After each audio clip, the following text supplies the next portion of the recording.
రాజైతే కావ్యకి చెప్పకుండా ఆఫీస్‌కైతే వెళ్ళిపోతూ ఉంటాడు. అలా సింగిల్‌గా ఆఫీస్‌కి వెళ్ళగానే అందరూ అయితే రాజుకి గుడ్ మార్నింగ్ చెప్తూ ఉంటారు. ఇక శృతిని రాజు పిలిపించి అందరిని ఆఫీస్ స్టాఫ్‌ని అందరిని మీటింగ్‌కి పిలువు అని అనేసరికి ఎందుకు సార్ అని క్వెషన్ మార్క్‌గా అడుగుతూ ఉంటుంది శృతి.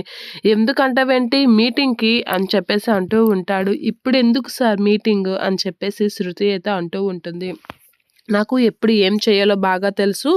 నువ్వెళ్ళు పిలువు అని రాజు అనేసరికి శృతి అయితే వెళ్ళిపోతూ ఉంటుంది. ఇక శృతి కావ్యకి ఫోన్ చేసి మేడం రాజ్ సార్ ఆఫీస్‌కి వచ్చారు అని చెప్పేసి అంటూ ఉంటుంది. స్టాఫ్ అందరితో ఇప్పుడు కలిసి మాట్లాడాలంటున్నారు.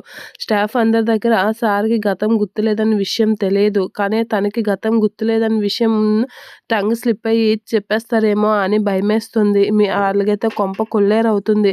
మీరు కొంచెం వేగంగా రండి మేడం అని చెప్పేసి శృతి అయితే ఫోన్ చేస్తూ ఉంటుంది. ఇక రాజు అక్కడికి ఎందుకు వెళ్ళాడు అని చెప్పేసి అయితే కావ్య అయితే షాక్ అవుతూ ఉంటుంది. ఇక రాజు అయితే ఎండీ సీట్‌లో కూర్చొని చాలా దినిగా గొప్పైపోతూ ఉంటాడు. ఇది ఎంత బావుందో అని చెప్పేసి అయితే చాలా దినిగా ఫీల్ అవుతూ ఉంటాడు. ఇక రాజు అయితే ఆ సీటులో కూర్చొని చాలా దినిగా హ్యాపీగా ఫీల్ అవుతూ నవ్వుకుంటూ ఉంటాడు.